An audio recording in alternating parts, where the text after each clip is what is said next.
تنحى يا حزن واهجر فؤادا توكل بجد.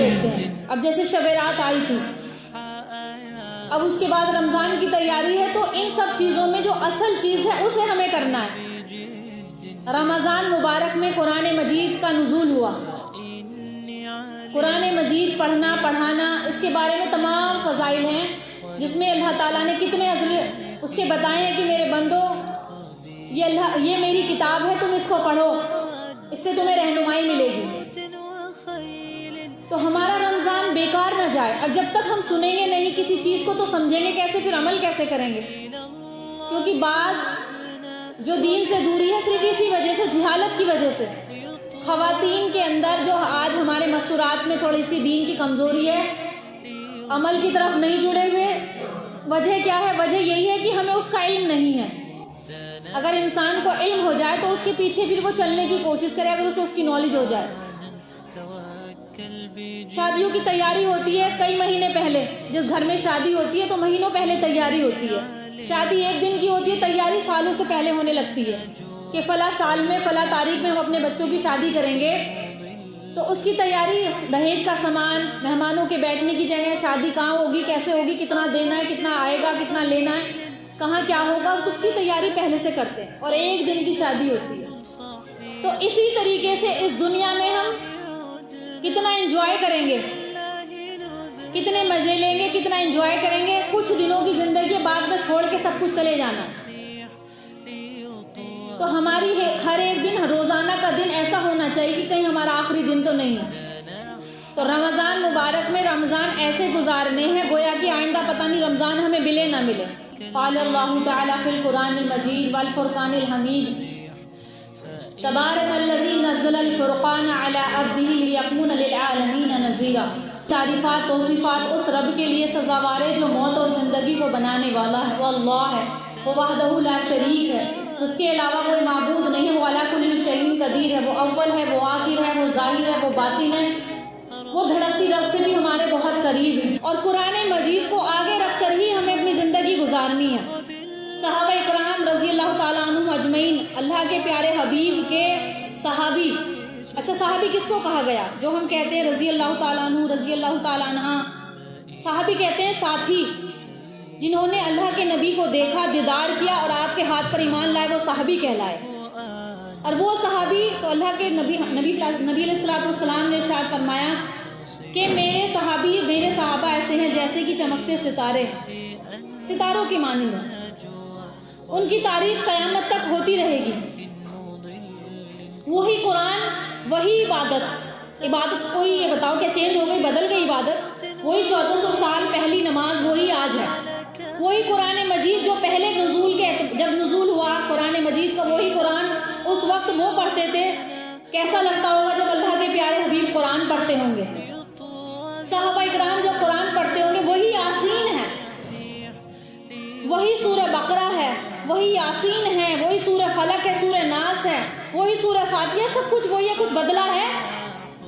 جب قرآن مجید کا نزول ہوا، نازل ہوا قرآن مجید، تو صحابہ اکرام نے پڑھا، اور قرآن پڑھا تو زندگیاں بدل گئی.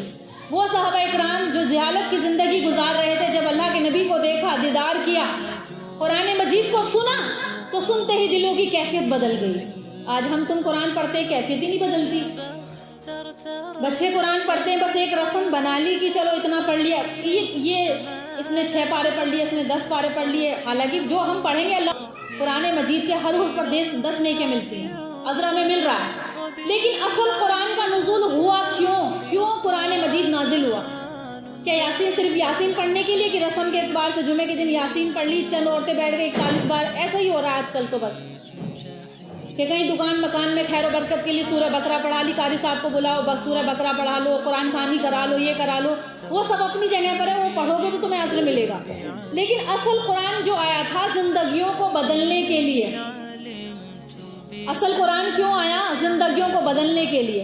حضرت عمر بن خطاب جو اللہ کے نبی کے جب سنا کہ میرے گھر بہن بہنوں ایمان میں داخل ہو گئے تو تلوار لے کر جا رہے ہیں اللہ کے حبیب کو قتل کرنے کے لیے. یہ واقعہ سب نے سنا ہوگا. بہن کے ذریعے سے ایمان میں داخل ہوئے.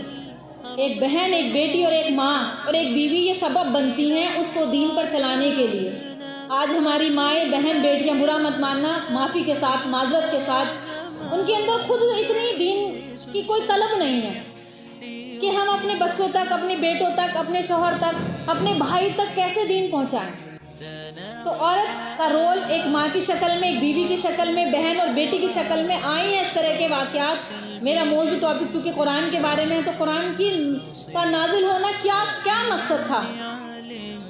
قرآن مجید آخری کتاب ہے، کتاب اللہ کی کتاب ہے، اور نبی پاک صلی اللہ علیہ وسلم ہمارے آخری نبی ہیں، وخاتم النبیین۔ کوئی کتاب نہیں آنے والی، کوئی نبی نہیں آنے والے، اسی کے مطابق جو چلے گا تو اللہ اس کو بلند مرتبہ عطا فرمائیں گے۔ میں نہیں جانتی آپ کون ہیں، آپ مجھے نہیں جانتے اتنا، لیکن اللہ نے یہاں تک بھیجنے کا جو سبب بنایا، وہ سبب کیا تھا؟ قرآن کی دولت، علم و دین کا نور۔